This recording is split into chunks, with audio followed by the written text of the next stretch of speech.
Maing adlaw na pod ganinyo sa mga kanahan for today's video.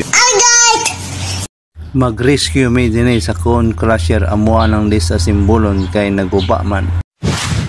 Kining cone crusher ay mao ni modugmok sa mga dagkong bato. Kanang gisudlan sa tuang migo ay di na galingon ang mga dagkong bato pero dili ra maun sa tuang migo kay naka-off man na. Na short clipper ani ay magpasabot kung unsa ng cone crusher.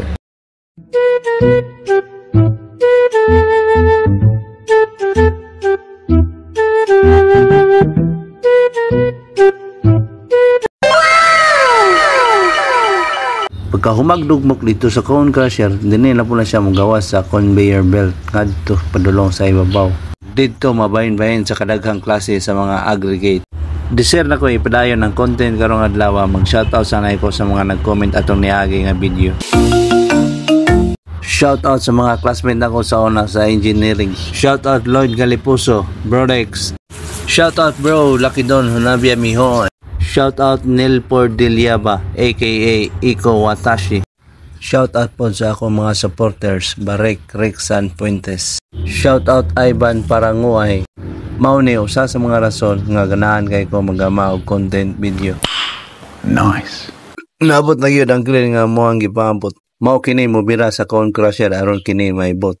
Aron namong lantawon sa ilalom kung aduna bay mga piyesa nga naibot. Deser na mo sugdan og ibot. Amo sa ni pangwaon ni mga bolt nga nagtapot. Gaya ra ba kayo bisan gingamitan na namong chain block di gyapon maibot. Mura na may ani og nangandaot. Nagpa-assist mi og loader dira nag-clearing sa area kung asa ang crane mo plaster. Pagka umag-plaster sa loader ang craneway, nisaka na si Tatay Duterte kaya ang sugdan og lifting our mission for today.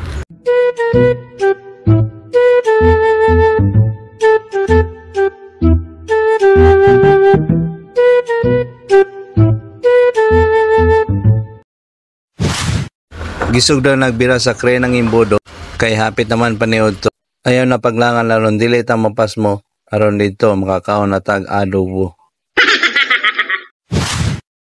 Pagka magkuha sa imbodo kanina pong dagkong bolt amo ang gimaneho. Hasta ra banggaya dili na mo matangtang og yano-yano. Bisag unsa nang diskarte ang gigamit ni Pedro pero wala gihapoy alibyo. Kaya ang rason nga nung gahi kayo ang telescopic man di ay hastang utog kaayo. Bantog ra.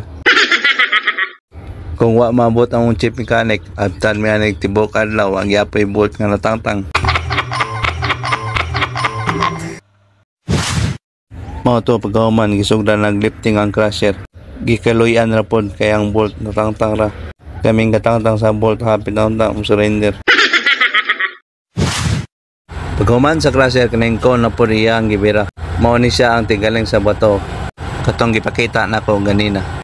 Og dinhi lang sa tama na to ang video kaya mo ang mission na humana. Daghang salamat ug amping mo kanunay.